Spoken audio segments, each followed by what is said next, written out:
হ্যাঁ,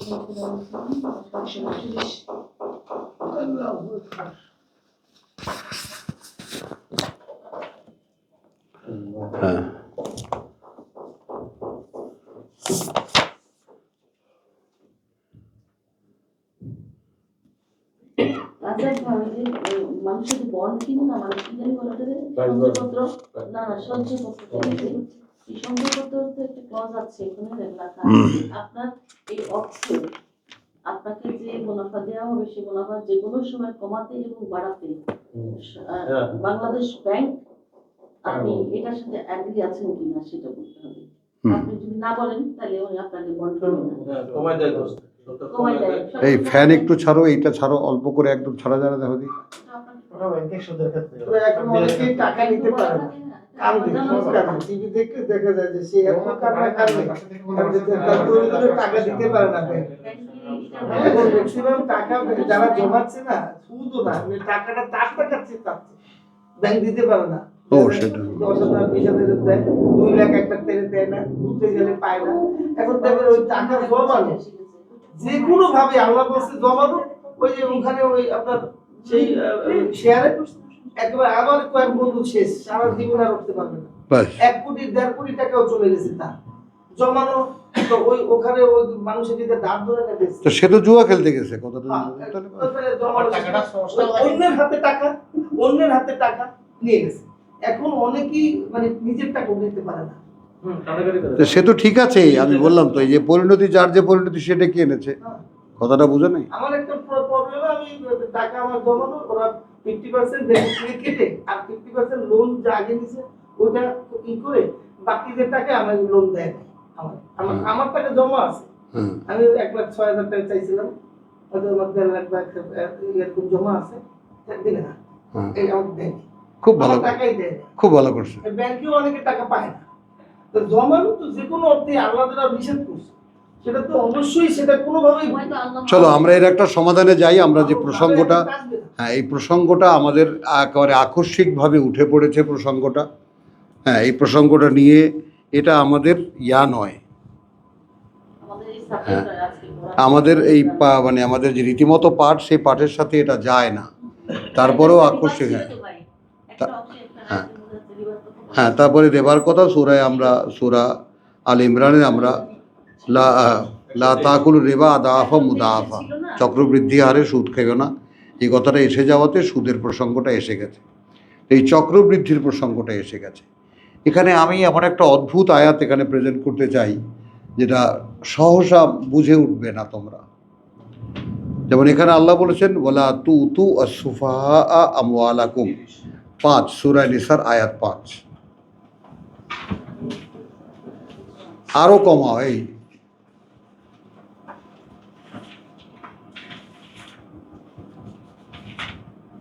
একদম শব্দ না হওয়া পর্যন্ত ব্যাস। তু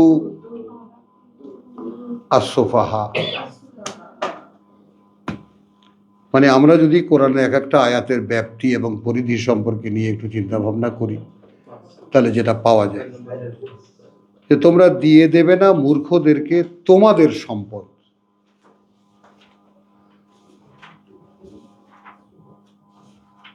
লক্ষ্য করার বিষয় হলো এখানে ইয়াতিমদের ব্যাপারটা, ইয়াতিম হয়ে গেছে, এখন পৈতৃক সম্পত্তি আছে, সেটা তাকে দিও না, সমাজকে বলছে।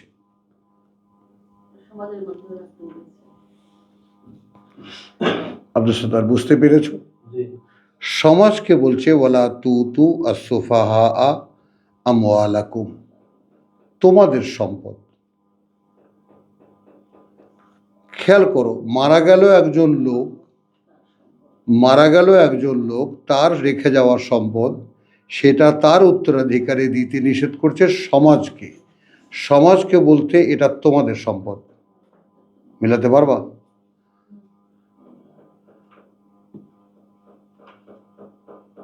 আজাদ সাহেব।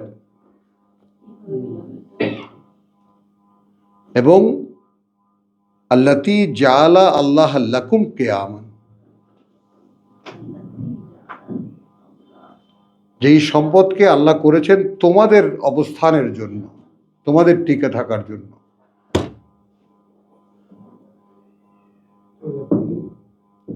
তার মানে টাকা আপনার, আপনি মরে গেছেন, আপনার ছেলে মেয়েকে, সমাজকে বলছে ওকে ছেড়ে দিও না। কারণ এখানে, হ্যাঁ, তাহলে এখানে তোমাদের সম্পদ, ওটা তোমাদেরই পৃথিবীতে তোমাদের এক্সিস্টেন্সের জন্য এই টাকা পয়সা দরকার। মানে সম্পদটা তোমার, পাবে তোমার উত্তরাধিকারীরা, কিন্তু ওই সম্পদটা তোমার এবং সেটার মেনটেনেন্সের জন্য গোটা সমাজের যে সে অংশীদারিত্ব আছে, কথা বুঝছো, যে অংশীজন আছে, মানে একজনের সম্পদ, সেটা তো আর সে ওই নিজে বসে রোজ খায় আর রোজ গেলে না, এমন তো না। ওই সম্পদটা কাজে লাগায়, ওখানে জায়গা জমি যা কিছু আছে কাজে লাগে, এবং সেখানে কাজ করে, লোকেরা কাজ করে, কত রকমের ওখানে কর্মযজ্ঞ শুরু হয়।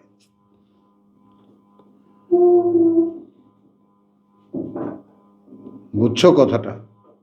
তো এই আয়াতটা যদি মাথার মধ্যে রাখো, তাহলে কি দৃশ্যপট ভেসে ওঠে। ওয়ালা তুতু আস-সুফাহা আমওয়ালাকুম আল্লাতী জাআলা লাকুম কিয়ামান, যেটাকে তিনি করেছেন আল্লাহ, যে তোমাদের জন্য তোমাদের কিয়ামান, তোমাদের অবস্থানের অবলম্বন, অর্থাৎ এই সম্পদের উপরেই তোমরা টিকে থাকো। ওয়ারযুকুহুম, তাহলে কমিটি করো একটা, এবং জীবিকা দাও তাদেরকে, অর্থাৎ যেই উত্তরাধিকারীদেরকে। ফিহা, সে ওয়াকসুহুম, কাপড় পোশাক পরিচ্ছদ পরাও। ওয়াকুল লাহুম কওলান মারুফা, এবং খুব ভালো কথাবার্তা ভালো আচরণ করো তাদের সাথে। সম্পদ ছেড়ে দিও না, হ্যাঁ, সম্পদ ছেড়ে দিও না। এখন খেয়াল করেন, একটা সরকার, যে কথাটা আমি বললাম তার সাপোর্টে আমি এই আয়াত আনলাম। সরকার জনগণের, the government for the people, by the people, কথা বুঝছো তো? তোরা সরকারি চাকুরি, আপনারা সরকারি চাকরি করেছেন। সরকারি চাকরি করা মানে জনগণের সেবা করা, তাই তো? কারণ জনগণের সেবা করতে গিয়ে আপনার যে সমস্ত লেনদেন যা কিছু যেভাবে হয়েছে, সেটা কিভাবে হয়েছে, সেটার জন্য সরকার একটা লেনদেনের ব্যবস্থা করেছে। তো সেইটা সুদ হতে যাবে কেন?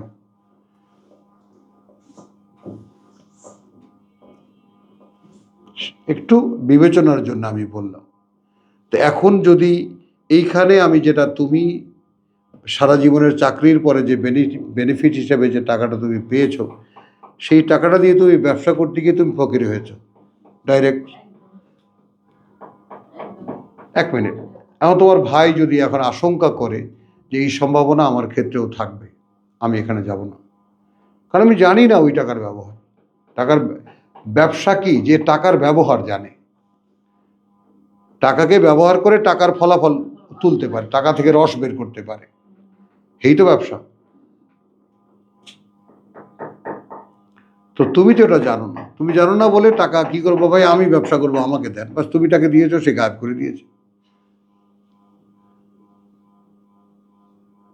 আমার কথাটা কি বুঝছো? বিবেচনাটা বোঝেন। এখন আমরা, আপনারা দু ভাই, আপনাদের এক বোন সব হারিয়েছে, আপনি কি যাবেন?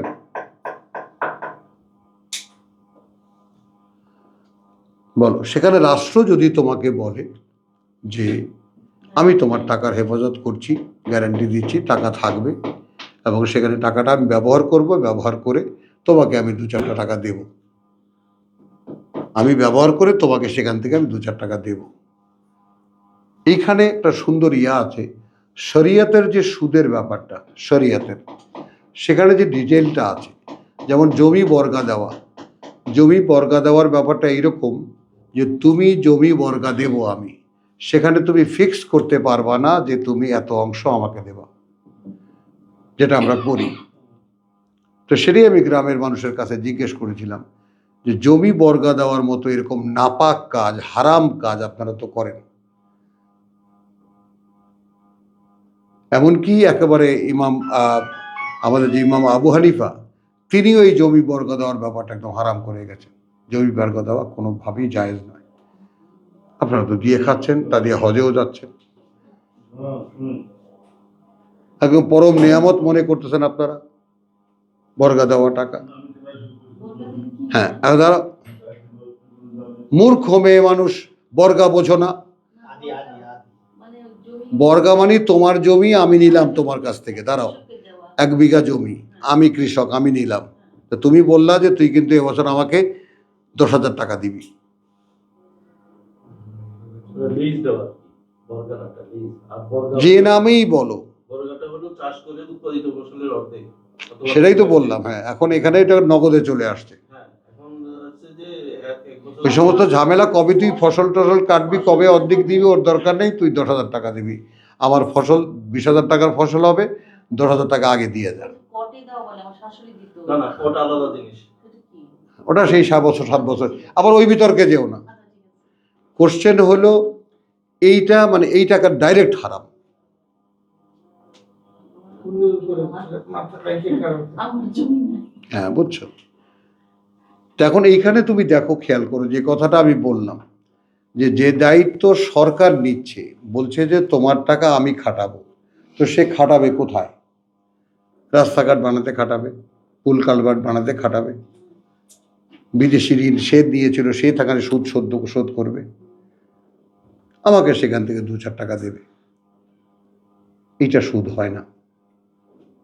ফিক্সড হয়ে যায় সেটা বলে সুদ। হোক না সে ফিক্স 2% দেবে, 1% দেবে, যাই হোক না কেন, সেটা সুদ হয় না। আমার কথাটা কি বুঝছো? সেটা সুদ হয় না এইটার কারণে, এই আয়াতের কারণে, যে মারা গেছে একজনা, তার ছেলেপেলেরা মূর্খ, তাদের হাতে ওই লোকের সম্পদ ছেড়ে দিও না। তো আল্লাহ ঘুরিয়ে বলছেন সম্পদটা কার্যত তোমাদের। মানে আপনি এটা মাথায় সেট করবেন কিভাবে? বলেন আপনি গ্রামের একজন মুরব্বী, একজন লোক মারা গেছে, এখন সেখানে আপনাকে একটা কমিটি করা হলো, সেখানে ডাকা হলো যে ভাই এখানে একটা কমিটি করা হয়েছে, এই লোকের এই সহায় সম্পত্তি আছে, বাচ্চারা তো দুর্বল, এদের হাতে তো দেওয়া যায় না, এটা ট্রাস্ট করতে হবে।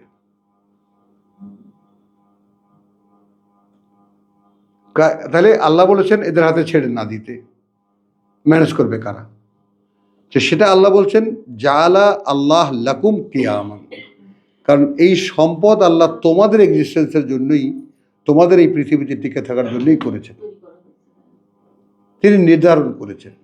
কারণ সম্পদ আপাত দৃষ্টিতে যারই হোক না কেন তোমার ছিল, এরপর তোমার ছেলের হবে, এটা কার হাতে যাবে, কোথায় যাবে, মানে ঘুরে ফিরে তো সম্পদ তোমাদেরই। তো এই অর্থে আপনি যদি এটা নিয়ে চিন্তা করেন, কথা বলছেন, এখন এখানে ভরণ পোষণ দেবা, কাপড় চোপড় দেবা, কি বুঝলা? তুমি বুঝছো না সুদ লেগে বই রয়েছে এখনো? না কি বুঝছো তুমি? কমিটিকে বলছে তাকে খাবার দাও, এখানে তো বুঝছি যে কমিটিকে বলছে সম্পদটা ওর কাছে দিও না, তোমাদের কাছে রাখো তো। ও সম্পদ নষ্ট করে দেবে। হ্যাঁ, তো সেটা তো ওই তো এখন আমি যখন দেখবো আমি সারা জীবন চাকরি করার পরে যে কয়টা টাকা আমি পেয়েছি, এটা আমি যাকে দেবো সেই খেয়ে ফেলবে। ওপেন থাকবে। এখন রাষ্ট্র বলছে আমাকে দাও, রাষ্ট্র বলছে আমার কাছে থাক, তোমার টাকারও গ্যারান্টি থাকলো, হয়তো 2 পয়সা কম পাবা।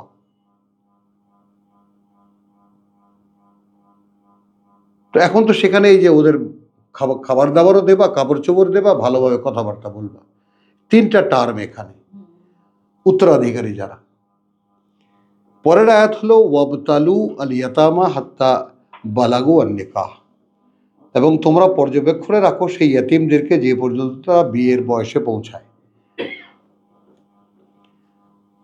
ফাইন আনাস্তুম মিনহুম রুশদান, এখানে দেখো, যদি তোমরা অনুমান করতে পারো তাদের মধ্যে, কথা বুঝছো, সঠিক জ্ঞান তাদের এসেছে। এখন সে তাকে তার সম্পত্তি বুঝিয়ে দিলে সে সেটা মেনটেন করতে পারবে। ফাদফাউ ইলাইহিম আমওয়ালাহুম, ফাদফাউ ইলাইহিম আমওয়ালাহুম। তাহলে সমাজকে কতটা দায়িত্ব বহন করতে হচ্ছে? পর্যবেক্ষণ করো, যখন দেখবা যে সে পারবে তখন দেবা। এর মানে এই না যে 12 বছর হয়ে গেছে, বালেগ হয়ে গেছে দিয়ে দাও, 25 বছর হয়ে গেছে, নাও। আরো দুষ আসতে হ্যাঁ, তাহলে এখন রেসপন্সিবিলিটি কার? সমাজের। তো আমি এই 25 বছর পর্যন্ত সরকারের গোলামি করেছি, আমার জীবনের রেসপন্সিবিলিটি কে? সরকার নয় কি? আমার সমস্ত সিকিউরিটির দায়িত্ব কার? সরকারের। এখন সরকার যদি সে দায়িত্ব নেয়, তা সরকার তো আর ফুলে পেঁপে আমার টাকা মানে ব্যবহার করে বা সুদ খেয়ে এসে মোটা হয়ে যাচ্ছে না। ব্যক্তি মোটা হয়, সরকার মোটা হয় না। হ্যাঁ, কিন্তু এইটা সুদ নয়। মানে সুদের যে ব্যাপারটা কোরআন বলেছে, ঠিক সেই খাতে বা সেই ভাজে এইটা পড়ে না। আমরা সকলেই বিবেচনা করব। তার আরেকটা ব্যাপার বলি, সেটা হলো, দেখো, সুদি কারবার একেবারে আদিকাল থেকে ইহুদিরা শুরু করেছে,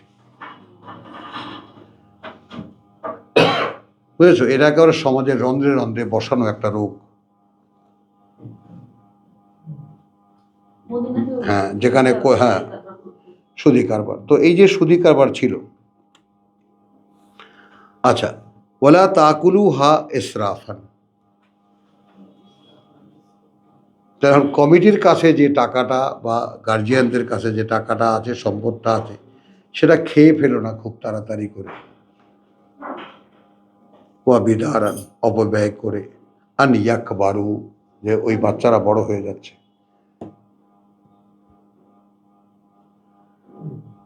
ওয়ামান কানা গানিয়ান, আর যে ধনী হবে, হ্যাঁ, ফালে ইয়াস্তাফিফ, তাহলে সে ওখান থেকে কিছু নেবে না।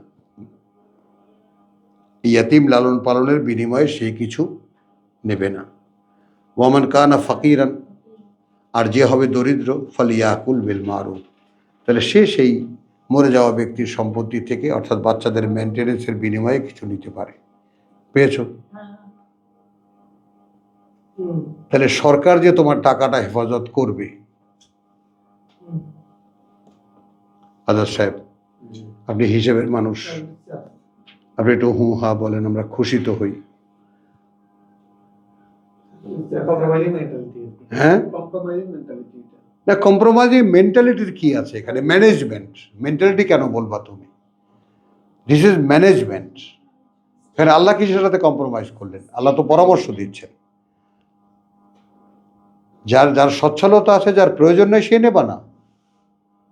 মৃতদের, ইয়াতিমদের মেনটেন করার জন্য কথা বুঝছো, কোনো বিনিময় নেবে না। আর যে দরিদ্র,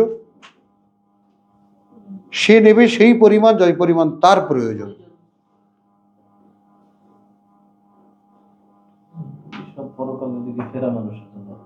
হ্যাঁ, বলো।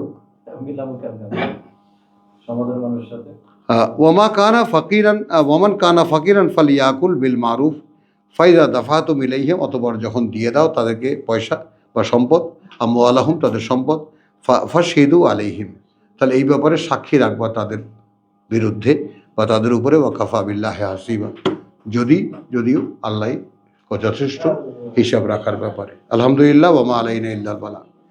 মানে এই বিষয়টা আমি শুধু ইঙ্গিত করলাম যে এই দুখানা আয়াতও যে এই ব্যাপারে লাগানো যায়। ওই সার্ভিস চার্জ হিসেবে দিতে। হ্যাঁ, আর বাংলাদেশ ব্যাংকের পরে একটা স্টেটমেন্ট দিয়েছিল ইউনিসেফ ব্যাপারে। হ্যাঁ, মোস্তাক ভাই, একটা কথা শুনে যান।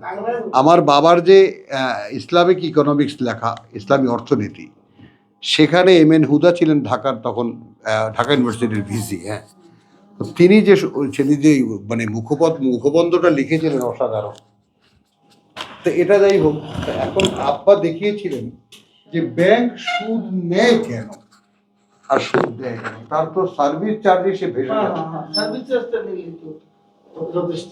সার্ভিস চার্জ যদি সে সঠিকভাবে নেয়, তাতে তো ভেসে যায়। তার সে খামাখা সুদের দায়িত্ব নিচ্ছে কেন? কাতার ব্যাংক, যেটা কাতারে কাতার স্টেট ইংল্যান্ডে একটা ব্যাংক চালু করেছে, যেখানে শুধু ওখানে ও দিয়ে দেয়, টাকা দেয়, টাকা দেয়, কিন্তু সে শুধু সরকারি ব্যাংক আর বেসরকারি ব্যাংকের মধ্যে কিন্তু অনেক ডিফারেন্স ওরা আছে। শুধু মূল টাকাটা ফেরত দেয়। সরকারি ব্যাংকের একজন এমডি বেতন ম্যাক্সিমাম 5 লাখ টাকা, হ্যাঁ, আর বেসরকারি ব্যাংক, ইসলামী ব্যাংকের এমডি বেতন 25 লক্ষ টাকা। ভাবতে পারেন? ইসলামী ব্যাংক, এই যে ন্যাশনাল ব্যাংক, এই যে আইডিআইসি ব্যাংক, প্রাইভেট ব্যাংক আছে সব 25 থেকে 30 লক্ষ টাকা একটা এমডি বেতন। কি করে বলুন 25-30 লক্ষ টাকা? না ভাই আমি সরি, এক্সিম ব্যাংক আছে না, ইসলামী ব্যাংকের এমডির সামনে যাইয়ে না দিচ্ছেন, ইসলামী ব্যাংক করবো না আমি, অন্য ব্যাংকের এমডিকে মানে অন্য ডাইরেক্টর ওগুলো যে আচরণ করে পিও না, অন্য ডাইরেক্টরদের পিও না, ও সোনালী ব্যাংকের এমডি রুমের কাছেও দেখবে ডাইরেক্টররা। ইসলামী ব্যাংকের এমডি এমনি বেতন দেয় না, আমার সামনে যে অপমান করছে আমি দেখছি ব্যাংকের এমডি থেকে, কারণ আমার তো সব চলাফেরা তো ওদের সাথেই ছিল, ব্যাংকের এমডিদের কোনো মূল্যায়ন নেই, কোনো মূল্যায়ন নেই, ডাইরেক্টররা লাঠি করতে মানে একদম বাজে আচরণ করে। না না, প্রাইভেট ব্যাংকের সমস্যা হলো প্রাইভেট ব্যাংকে যারা ওনার, হ্যাঁ, ওরা তো এমপ্লয়ীদের সঙ্গে খারাপ ব্যবহার করে খুব যথেষ্ট। বাজে আচরণ, খুব বাজে আচরণ। আপনার টার্গেট অ্যাচিভ না হলে ওদের যা তা গালি আছে, টার্গেট দেওয়া আছে এদের। আমি একদিন ন্যাশনাল ব্যাংকের এমডি আমার বলতেছে, মানে আমার সামনে দেখুন একটা ঘটনা ঘটে গেছে, ওই যে হুসা পিটারের ছেলে আছে না, ওই মহাজন সাহেবের ছেলে, ওর সাথে বাজার খুব বাজার আচরণ করছে, ও দেখে। তারপর আমি বের হওয়ার পথে আমার কাছে বসেন, কি অবস্থা আপনারা চাকরি করেন? দেখেন আমরা তো আসলে আমার সে ডিনার দেওয়া ছিল, আমার ভাই নশা করে আমার বুঝেছে আমাদের লাস্ট মুহূর্তে আমি আসার সময় বুঝে এসেছি যে সারাদিন যে দরজা খুলে চা করে এটা একটা ভালো কথা বলছি ভাই।